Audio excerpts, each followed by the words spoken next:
आज जिस केस के बारे में हम लोग बात करने वाले हैं वो एक ऐसा केस है जिसके बाद आपको समझ आएगा कि विश्वास प्यार जिंदगी के लिए बहुत ज़रूरी होता है, लेकिन अंधा प्यार कई बार आपकी ज़िंदगी को ख़त्म भी कर सकता है। आपको ये भी समझ आएगा कि कई बार एक इंसान जो हमें पहले से एक बार धोखा दे चुका है, हम उसके ऊपर फिर से ट्रस्ट करते हैं और फिर से उसे अपनी ज़िंदगी में वही जगह दे देते हैं। यही हमारी ज़िंदगी की सबसे बड़ी भूल बन जाता है। ये कहानी है सौरभ राजपूत की। इस केस में बहुत सारे पहलू हैं जिसमें प्यार, धोखा, काला जादू, नशा, बहुत सारी चीज़ें इन्वॉल्व हैं। इनके ऊपर हम बारी बारी से बात करेंगे और इस केस की सारी अनमास्किंग करेंगे। Welcome to project unmasking.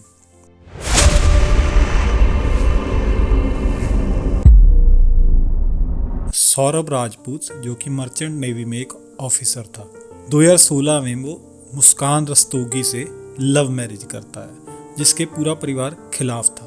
2 साल तक घर में लड़ाई झगड़ा रहने के बाद वो अपने प्यार के लिए अपने परिवार को छोड़ के अलग रहने लगता है। वो एक रूम रेंट पे लेते हैं और वहीं पे रहना शुरू कर देते हैं। 2019 में सौरभ और मुस्कान माता पिता बन जाते हैं और उनके घर एक बच्ची जन्म लेती है। सौरभ बहुत ही ज़्यादा खुश था, लेकिन उसकी ये खुशी शायद बहुत ही छोटे समय के लिए थी। 2019 में ही मुस्कान के जो कि 9वीं तक की पढ़ी थी, उसके स्कूल 8th क्लास के स्टूडेंट्स का एक व्हाट्सएप ग्रुप बनता है जिसमें साहिल शुक्ला नाम का एक लड़का भी था। इसके बाद वो सभी लोग एक मॉल में मिलने का प्लान बनाते हैं और यहीं से शुरुआत होती है साहिल शुक्ला के साथ मुस्कान रस्तोगी के एक्स्ट्रा मैरिटल अफेयर की। उससे कुछ ही समय बाद 2021 में जिस रूम में सौरभ और मुस्कान रेंट पे रहते थे, उनका लैंडलॉर्ड एक दिन मुस्कान को साहिल के साथ आपत्तिजनक हालत में भी पकड़ लेता है और इसके बाद वो इसके बारे में सौरभ को भी बता देता है और सौरभ 2021 में डिवोर्स भी फाइल कर देता है। लेकिन अपनी बच्ची के फ्यूचर का सोच के और मुस्कान से वो प्यार भी इतना करता था कि वो उसे नहीं छोड़ना चाहता था, तो वो डिवोर्स कैंसिल हो जाता और वो लोग फिर से साथ में रहने लगते हैं। और 2023 में वो अपनी मर्चेंट नेवी की जॉब के ऊपर ही लंदन चला जाता है और उसे लगता है कि अब उसका परिवार खुश है, वो इतने पैसे कमा रहा है कि वो अपने परिवार को खुश रख सकता है। लेकिन ये शायद उसकी गलतफहमी थी। सौरभ इसी साल 24 फरवरी 2025 को इंडिया वापस आता है अपनी बच्ची का जन्मदिन मनाने के लिए।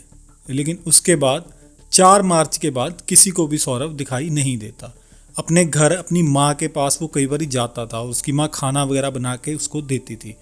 लेकिन 4 मार्च के बाद उसके ना आने के कारण उसकी बहन उसके फ़ोन के ऊपर एक मैसेज करती है जिसमें उसका रिप्लाई आता है कि मैं घूमने के लिए कसौल चला गया हूँ। और उसके व्हाट्सएप स्टेटस भी लगातार अपडेट हो रहे थे। 10-12 दिन तक यही ऐसे ही चलता रहता है, लेकिन किसी भी व्हाट्सएप स्टेटस में सौरभ दिखाई नहीं देता। 10-12 दिन बाद मुस्कान वापस आती है। वापस आने के बाद उसके लैंडलॉर्ड ने पहले ही बोल रखा था कि जिस रूम में वो लोग रह रहे हैं उसकी रेनोवेशन करनी है, उसे खाली करके रेनोवेशन करने की तैयारी होती है। लैंडलॉर्ड लेबरर्स को बुलाता है और वो लोग उसके घर का सामान बाहर निकाल रहे थे और एक बड़े ड्रम को हिलाने की कोशिश की जाती है, लेकिन वो बहुत ही ज्यादा भारी था। मुस्कान से पूछा जाता है कि इस ड्रम में क्या है, तो उसका कहना था कुछ नहीं, इसमें कूड़ा कबाड़ वगैरह हम लोगों ने डाल रखा है, लेकिन वो काफी ज्यादा भारी था। इसके बाद उस ड्रम का ढक्कन खोला जाता और उस ड्रम को जैसे ही खोला जाता है उसमें से अजीब सी बदबू आती है और किसी का वहां पे खड़ा रहना भी मुश्किल हो जाता है और साथ के साथ मुस्कान वहां से गायब हो जाती है और लैंडलॉर्ड द्वारा पुलिस को कॉल किया जाता है। पुलिस जैसे ही वहां पे आती है तो वो ड्रम को बाहर निकाला जाता है। इतने में मुस्कान अपने परिवार के पास, अपनी माँ के पास जाती है और रोते हुए वो जो उसे बताती है वो सभी के लिए चौंकाने वाला था। उसका कहना था कि मैंने अपने बॉयफ्रेंड साहिल के साथ मिलकर सौरभ को मार डाला और उसकी बॉडी के टुकड़े करके हम लोगों ने उस ड्रम में डाल दिए और उसको सीमेंट से भर दिया। और साथ के साथ मुस्कान की माँ उसे लेके पुलिस चौकी पहुंचती है और साथ ही साहिल को भी अरेस्ट कर लिया जाता है और वो साथ के साथ कन्फेस कर देते हैं। पुलिस को जो कुछ कन्फेस किया जाता है वो बहुत ही हैरान करने वाला था। मुस्कान का कहना था कि वो नवंबर 2024 से ही उसे मारने की प्लानिंग कर चुकी थी। 25 फरवरी को उसने कुछ नशे का डाल के उसे पिलाने की कोशिश की, लेकिन वो नहीं हो पाया और उनका प्लान, वो 4 मार्च को सौरभ अपनी माँ के घर से कुछ खाने के लिए सब्जी वगैरह लेके आता है। उसमें वो नींद की दवाई मिक्स कर देती है। उसे खाने के बाद सौरभ बेसुध हो जाता है। पुलिस की जानकारी के अनुसार मुस्कान मीट काटने वाले 2 चाकू खरीद चुकी थी 800 रुपए में मार्केट से। जैसे ही सौरभ बेहोश होता है, वो अपने बॉयफ्रेंड साहिल को मैसेज करती है और वो साथ के साथ आ जाता है। इसके बाद मुस्कान उसके सीने के ऊपर 2-3 बार करती है और उसे मार दिया जाता है और उसकी बॉडी को डिस्पोज करने के लिए उसके 15 टुकड़े किए जाते हैं। उसके सर को अलग कर दिया जाता है। इसके बाद उसे उस ड्रम में भर के उसके ऊपर से लिक्विड सीमेंट डाल दिया जाता है ताकि बॉडी डिस्पोज हो जाए और किसी को पता भी ना चले। और ये सब कुछ उसने अपने बॉयफ्रेंड साहिल के साथ मिल के किया। और 4 तारीख को ही वो लोग उसे मार चुके थे और उसे मारने के बाद सौरभ का फ़ोन वो अपने पास रख लेती है और उसी दिन वो लोग मनाली कसौल घूमने निकल जाते हैं। वहाँ जाने के बाद साहिल और मुस्कान होली मनाते हैं। वो लोग वहीं पे शादी भी किसी मंदिर में कर लेते हैं और वो मैरिड कपल की तरह एक होटल में रह रहे थे। इस केस में और भी बहुत सारे पहलू सामने आते हैं।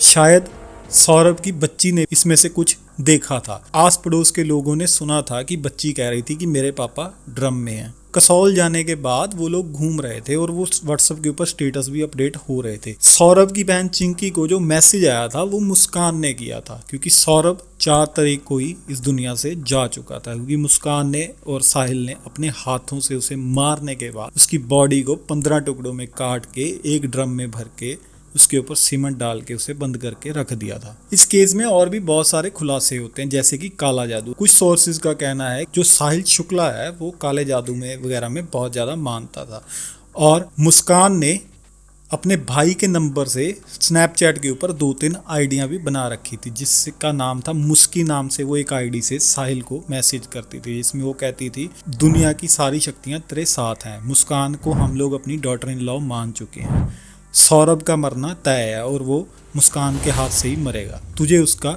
हर काम में साथ देना है। साहिल शुक्ला जो कि नशे का आदी था और मुस्कान भी 2019 से जब से वो लोग मिले थे वो मिलके ही नशा कर रहे थे। सौरभ के परिवार का ये भी आरोप है कि सौरभ का अकाउंट बहुत समय पहले फ्रीज हो चुका था। वो मुस्कान और उसकी माँ के अकाउंट में ही पैसे वगैरह डालता था और पैसों के लिए इन लोगों ने सौरभ का मर्डर किया। लेकिन मुस्कान की माँ का कहना था कि सौरभ मेरे बेटे जैसा था। जैसे ही मुझे मुस्कान ने आके ये सब कुछ बताया तो मैंने उसे साथ के साथ हम लोगों ने उसे पुलिस के हवाले कर दिया, क्योंकि साहिल ने हमें हमेशा अपनी माँ बाप की तरह ही रखा है। केस में बहुत सारी चीज़ें ऐसी है जो इग्नोर नहीं की जा सकती। जैसे सौरभ को पहले से पता था कि उसकी बीवी उसे एक बार धोखा दे चुकी है, लेकिन प्यार के कारण शायद वो उसे इग्नोर कर चुका था, लेकिन यही उसकी ज़िंदगी की सबसे बड़ी गलती बन गया और उसे अपनी जान गंवानी पड़ी।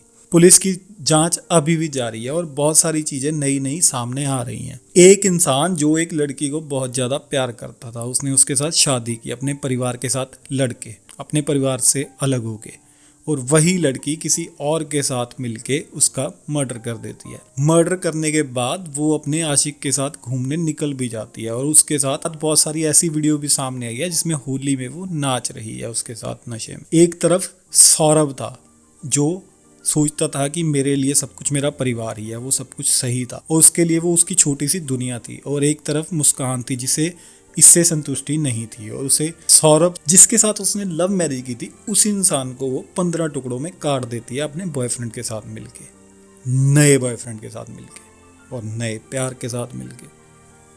देखिए इस कहानी में हमें ना एक चीज़ जरूर सीखने को मिलेगी कि अगर एक इंसान आपको एक बार धोखा दे चुका है तो वो फिर से आपको धोखा जरूर देगा, क्योंकि एक इंसान की फितरत में अगर धोखा है और आप एक्सपेक्ट करते हो कि वो फिर से आपके साथ लॉयल रहेगा तो वो आपकी ज़िंदगी की सबसे बड़ी गलती है, क्योंकि जिसने आपको एक बार धोखा दिया है वो फिर से भी दे सकता है।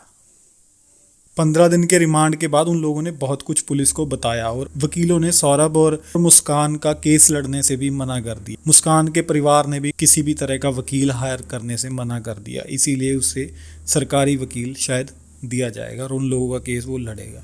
लेकिन सौरभ के परिवार का कहना है कि इन लोगों ने साजिश के तहत हमारे बेटे को मारा है और इन्हें सजाए मौत होनी चाहिए।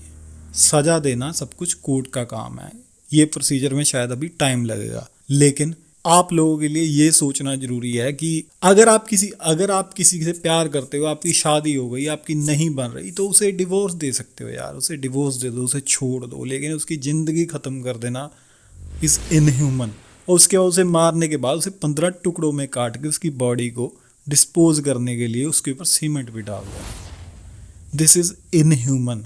ऑटोप्सी रिपोर्ट में ये भी सामने आया है कि उसकी गर्दन को अलग कर दिया गया, उसकी कलाइयों को काटा गया ताकि उसके किसी भी तरह से फिंगरप्रिंट ना मिले। उसके हाथों का ये हाल किया गया कि उसके किसी भी तरह से फिंगरप्रिंट मैच ना हो और ना मिले, और शायद किसी को पता भी ना चलता। और इसी तरह एंडिंग हुई सौरभ राजपूत के प्यार की, जो उसकी जान ले गया। ऐसे लोगों को जल्द से जल्द और कड़ी से कड़ी सज़ा मिलनी चाहिए, क्योंकि जब आपके पास ऑप्शन है, आप उस इंसान को छोड़ सकते हो, आप अलग हो सकते हो, तो उसको मारने की क्या ही ज़रूरत थी।